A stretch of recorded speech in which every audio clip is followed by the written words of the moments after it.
Time marches on, and the age of a new king draws nearer.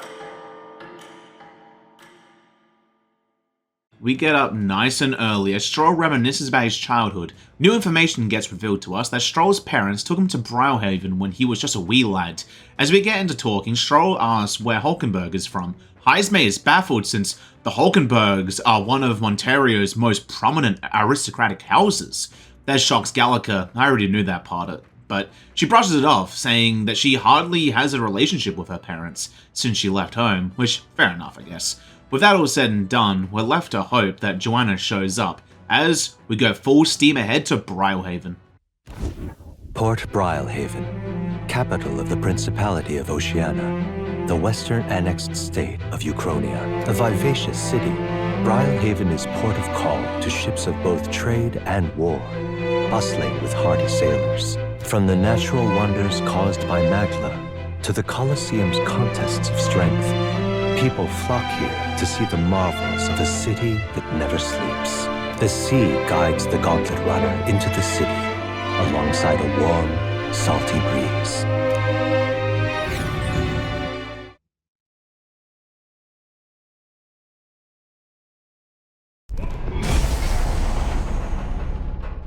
Wow! It's the ocean! Just look, there's water all the way to the horizon!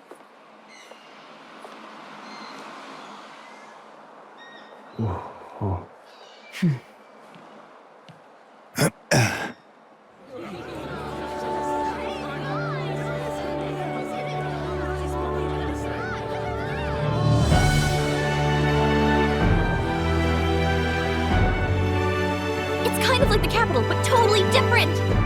Yes!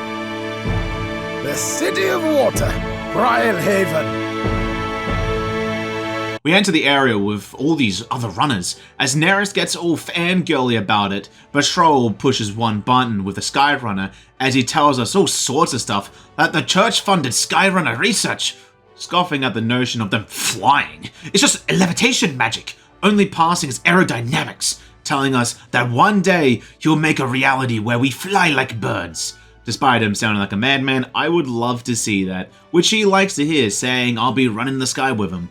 Suddenly, the walking headache appears as Glodell starts boasting, asking where our head is, calling our efforts to chase down Heismay just big talk. Heismay responds to that, which he replies that it's just some big joke, telling us that there's still time to drop out before we humiliate ourselves. Hulkenberg states that he is not the head we're handing. That notion confuses him, calling us mad, and seeming to wanting to see us get publicly mocked, as he goes away with his dog in tow. Heismay is confused on who he was. He is informed of Glodell, one of Luis's henchmen, emphasis on henchmen. But we're finally here, just gotta leave to find an actual parking spot, which wasn't too hard. We're now left to hope that Joanna actually shows up.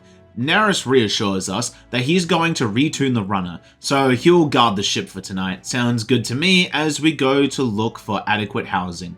Brilehaven is a beautiful place, all things considered, but it seems the former king is following the race as his head looms over the town.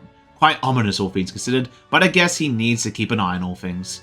Alas, all the lodges in town were all taken by all sorts of colourful individuals that I will be facing on my quest to become king, but due to likely their massive wallets, they've sold out all the taverns, leaving me with little option but a tavern who will take quite literally anyone.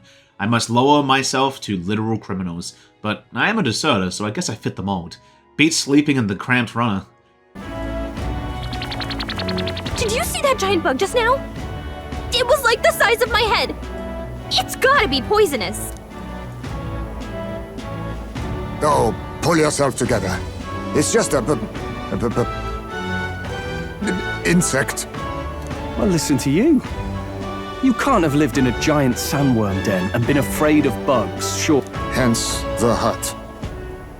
That's why you lived in that hut. I won't lie, something about a man who has done countless dirty deeds shivering to an insect is quite funny to me. Regardless, we have more pressing matters to attend to. Stroll agrees, saying that we're going to meet with Joanna, then head to the expedition soon after. She'll admit to her crimes, the guilt of a sanctoress, especially of her status, will guilt Forden by association, which will make an impression on Luis. but that all hinges on her actually coming, but I trust her. Heismay does as well, since she chose to offer a head instead of that human's. She'd not have done it if she didn't believe it was truly her child, even if somewhat. She expressed genuine parental love. Gallagher keeps being a worrywart, but Heismay offers himself if she does not come. He's still labeled a kidnapper after all, but Hulkenberg reassures him that we won't sacrifice his life for victory, but the offer speaks to his spirit. And with our hopes put in Lady Joanna and the feeling of hunger, especially in Heismay, as it may be his last meal, we get going. However, on our way to the tavern, some candidates were having a political debate, so I decided to hear them out. What are we without beauty? What do we care for promises and speeches from repulsive mouths? Beauty is everything, and it is time our country Sounds like the candidates have started their speeches. Let's listen in for a bit. With all skills and talents equal, would you see the crown atop an ugly head or a handsome one? Beauty is power. Lack one, you should lack the other. When I take the throne, all the hideous will be stripped of their titles.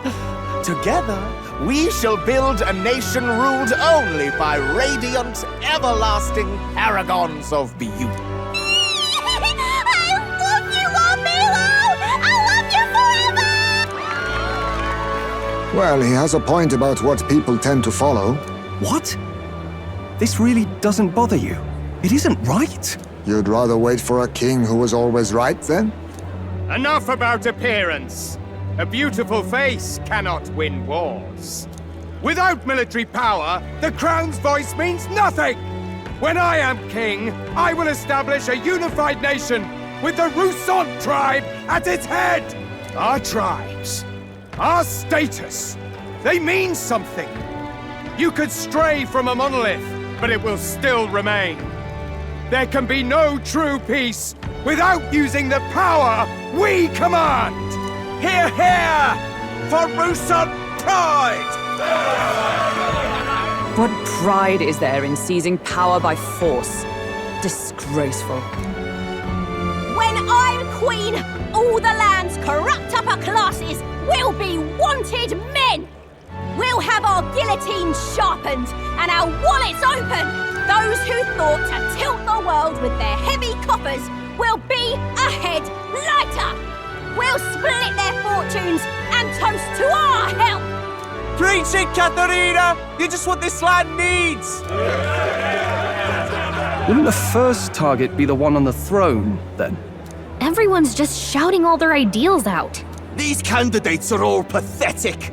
Nobody here even compares to Lord Luis. Luis isn't even in the running, lad. Poor Blight is afraid of losing to Sanctifex Ford. You've got it backwards, geezer. He's just not wasting his time on these windbags. I confess, I know not how to feel. 'Tis unprecedented.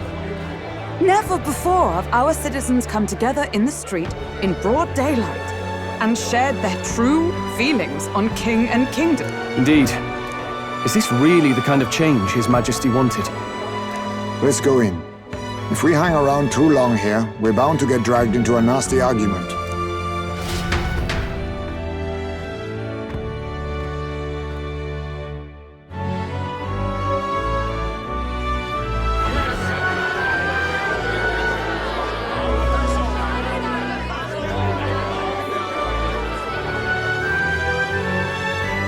When I'm king, pleasures will rule the city. A bar on every block and a flagon in every hand. All you can... Woo! Next round's on Loveless! Let fools be content with their fool dreams. Grant me the crown, and I will make our kingdom powerful beyond imagining. Most powerful? Doesn't really mean anything, does it? Aren't you another one of Luis's flunkies, hound? Always about that goddamn Luis. I've been in the guard just as long as he has. Everywhere you go, there's a candidate fighting, but at least it makes the race interesting. As we hear whispers from behind us, never seeing an elder before, but knowing I have no luck in the race. but they're a bunch of town drunks, so I couldn't care for their opinions. As I partake in the inn's fun catch, quite literally, as I get to fish up tonight's dinner. However, by the looks of it, and the dinner on my table, I feel a shiver, the sandworm taken fish form perhaps. Of course, we have reservations, but Hulkenberg is Hulkenberg, absolutely adoring the food, eating it down happily, as we're left to worry if it's edible, but if we die together, as Stroll takes a bite, hating it. Heisme thinks that if you have an unknown fish, you sear it, but Hulkenberg pays it no mind. I guess on her journey for the prince, her food palate died. Regardless, we're eating as Batlin appears, wanting a scoop from us, saying we made a hell of a splash in Matera, huh? Felling a vicious beast is one thing, but not many candidates took it figuratively. Well, I mean, someone had to stop the kidnapper. He continues talking, asking if we have a head. We can see one, sure, and it's quite talkative too. He takes the hint and says he's looking forward to the expedition, especially considering our party's diversity, apologizing in his own way, saying he likes to chase interesting leads over a sure bet. He just can't help it, but he's gonna keep an eye on us leaving.